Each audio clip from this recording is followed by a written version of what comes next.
Praise the Lord. जय मसीह की। कैसे हैं आप? मैं आशा करता हूं कि प्रभु के प्रेम में आप आनंदित होंगे, हर्षित होंगे।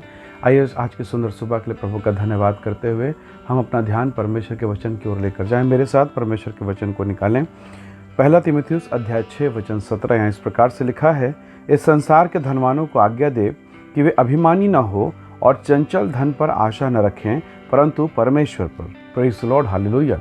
बाइबल कहती है, परमेश्वर का वचन हमें सिखाता है कि इस संसार का जो धन है वो चंचल है, वो स्थिर नहीं है, वो चलायमान है। और यदि वो आपके पास है तो बहुत बार वो धन होने के बावजूद आप आशीषित नहीं हैं। वो धन होने के बावजूद कई बार वो आपके काम में नहीं आता। प्रभु के लोगों, कोविड है, कोरोना है, तीसरा लहर की संभावना, जैसा कि विद्वान कह रहे हैं। पिछले लॉकडाउन में हमने देखा लोगों के पास घरों में पैसा है पर दुकानें बंद हैं, सब्जी नहीं मिल रही, दूध नहीं मिल रहा, कितनी किल्लतें थी। किसी के पास पैसे हैं पर वो निकालने के लिए एटीएम नहीं जा सकता, एटीएम में उसका एटीएम बंद है, पैसे खाली हो गए हैं, कुछ भी नहीं। कितनी प्रकार की विपरीत दशाओं से संसार के किसी विद्वान ने नहीं सोचा था, किसी ने कल्पना नहीं की कि कभी हमने सुना था कभी मोहल्ला कर्फ्यू लग जाता है, कभी कुछ प्रॉब्लम हो जाती, किसी पर्टिकुलर एरिया को बंद किया जाए, पूरा विश्व सब कुछ बंद, मानो ठप हो गया। मानो ऐसा लगा है कि इतिहास में, मानव जाति इतिहास में ये पहली बार है मानो ऐसा कि सब कुछ थम सा गया है। प्रभु के लोग, बाइबल के वचन को अगर आप पढ़ें तो लिखा है, परमेश्वर का वचन हमें सिखाता है कि धनवानों को आज्ञा दिया जाए कि वो चंचल धन पर भरोसा ना करें। यदि आप बाइबल के आयतों को देखें, परमेश्वर के वचन को देखें, तो धन और परमेश्वर दोनों के विषय में एक बहुत सुंदर बात यहाँ पर लिखा है परमेश्वर के वचन में। मत्ती के सुसमाचार 6 अध्याय वचन 24 में कि तुम धन और परमेश्वर दोनों की सेवा नहीं कर सकते। पर हाँ, नीति वचन की पुस्तक अगर आप देखते हैं, उसका 3 अध्याय वचन 9, तो यहाँ पर लिखा है कि तू अपनी संपत्ति के द्वारा, अपने धन के द्वारा परमेश्वर यहोवा को धन देकर उसकी प्रतिष्ठा करना, उसका सम्मान करना। तो प्रभु के लोगों, यदि आप धन के विषय में देखें तो लिखा है, रुपए पैसे का लोभ सब प्रकार की बुराई का जड़ है। यानी आप सार बात पर इस बात को समझ सकते हैं कि धन के पीछे भागना या तो आपको प्रभु से अलग कर देगा, या प्रभु के पीछे भागना परमेश्वर की उपस्थिति में आपको धन से कहीं बेहतर, धनाढ्य से कहीं बेहतर आशीषित व्यक्ति बना देगा। Praise the Lord. कई बार ये दोनों एक दूसरे के विपरीत लगते हैं। यदि आप परमेश्वर के वचन में देखें, आपको मालूम होगा एक धनवान प्रभु यीशु मसीह के पास आता, दौड़ता भागता हुआ, और उसने कहा, हे उत्तम गुरु, मैं अनंत जीवन पाने के लिए क्या करूं? प्रभु यीशु मसीह ने देखा वो व्यक्ति, उसका हाव भाव, उसके पहनावे, उसके चेहरे से लगने लगा कि बहुत धनवान व्यक्ति है। यीशु मसीह ने उससे प्यार किया और उससे कहा कि आज्ञाओं को माना कर। प्रभु को मालूम उसके जीवन में क्या कमी है, पर प्रभु ने शुरुआत की आज्ञा से, ताकि और भी जो आसपास के लोग हैं वो सुन सके और समझ सकें कि परमेश्वर के राज्य में जाने के लिए क्या आवश्यक है। प्रभु ने कहा, आज्ञाओं को माना कर। और झट उस जवान ने कहा, प्रभु मैं लड़कपन से, बचपन से मैं मानता आया हूँ। फिर प्रभु ने कहा, तुझमें एक बात की कमी है बेटा, तेरे पास जो कुछ है उसे बेच दे और उसे कंगालों में बांट दे और मेरे पीछे हो ले। सोचिए आगे क्या होना था। वहाँ पर हम सोचते हैं शायद वो जवान गया होगा और सब कुछ बेच कर आ गया। नहीं, वो उदास हो गया, निराश हो गया और मुंह लटकाकर चला गया। समस्या क्या, ध्यान से सुनिएगा। उस जवान के पास एक अपॉर्चुनिटी थी। सृष्टिकर्ता परमेश्वर, जिसने सारे ब्रह्मांड को रचा, जो सारे जहां का मालिक है, सब कुछ जिसके हाथ में है, वो साक्षात खड़ा है, साक्षात उसके सामने खड़ा है। और इस दशा में उसे अपना जीवन प्रभु को देना चाहिए।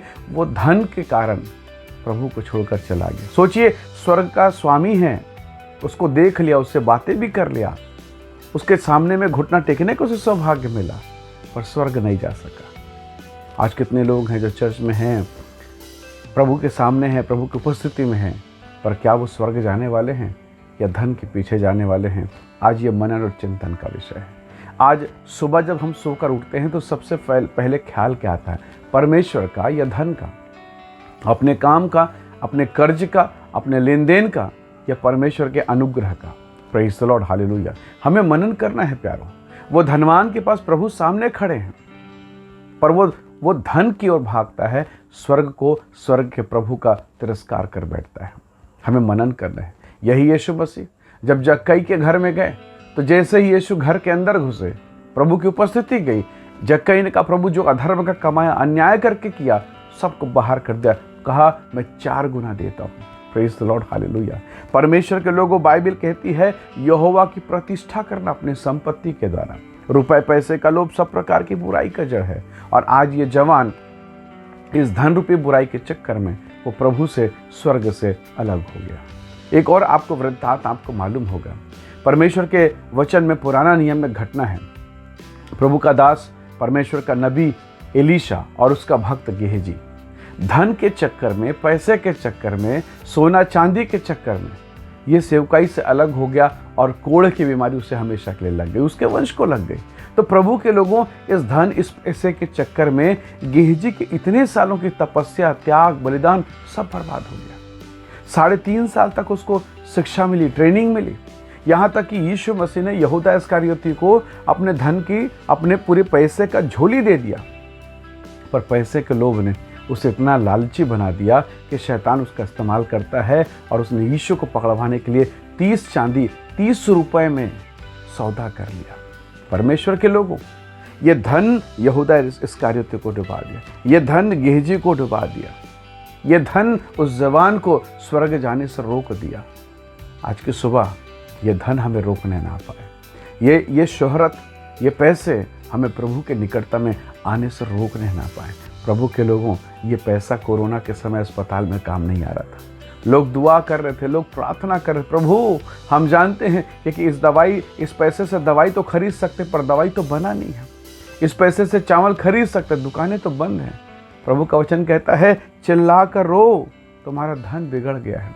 इसलिए आज की सुबह हमारा सबसे बड़ा धन हमारा प्रभु यीशु मसीह है। आज इस बात को हम समझने पाएँ। आइए दुआ करें, आइए प्रार्थना करें और प्रभु से कहें कि हे परमेश्वर हमारी सहायता कर, कहीं हम बिगड़ ना जाएं, कहीं आपको पाते पाते कहीं खो ना दें, गेहजी के समान सेवा से भटक ना जाएं, यहूदा के समान अनुग्रह से वंचित ना हो जाएं, कहीं हम अपने ही जीवन का नाश ना कर बैठे।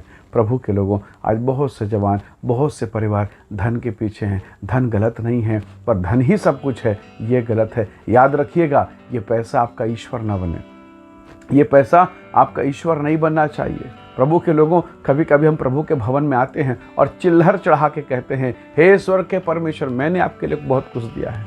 प्रभु के लोगों, क्या चिल्लर चढ़ा के हम परमेश्वर को खरीद सकते हैं? हम परमेश्वर को मजबूर कर सकते हैं? कितना हम प्रभु को देते हैं, पर उस खुदा ने हमें क्या क्या नहीं दिया। हालेलुया, उस परमेश्वर ने हमें क्या क्या नहीं दिया। इसलिए आइए हम परमेश्वर के प्रेम को धन से तोलना बंद करें और प्रभु से कहें कि परमेश्वर तू हमारा सच्चा धन है, तू हमारा सच्चा जीवन है। आइए दुआ करें, प्रार्थना करें। सर्वशक्तिमान प्रभु, हमारी समझ, हमारी बुद्धि को खोल प्रभु, ताकि हम इस संसार के धन पर मन न लगाएं, पर हमारा सच्चा धन जो उस मिट्टी के बर्तनों पर रखा गया, जैसा तेरा वचन में लिखा प्रभु, हम उसकी ओर मन लगाएं, तेरी सामर्थ की ओर, तेरे पुत्र उद्धार करता यीशु की ओर प्रभु, ताकि हमारा जीवन आशीषित होने पाए। पिता, हम अपने जीवन को तेरे हाथों में सौंपते हैं। धन्यवाद पिता, आपके पवित्र वचन के लिए प्रभु यीशु के सामर्थ्य नाम से मांगते हैं, आमीन आमीन। प्रभु बहुत आशीष दे। बहुत धन्यवाद इस संदेश, इस वीडियो को देखने और सुनने के लिए। स्वर्ग का परमेश्वर आप सबको आशीषित करे। जय मसीह की। Praise the Lord.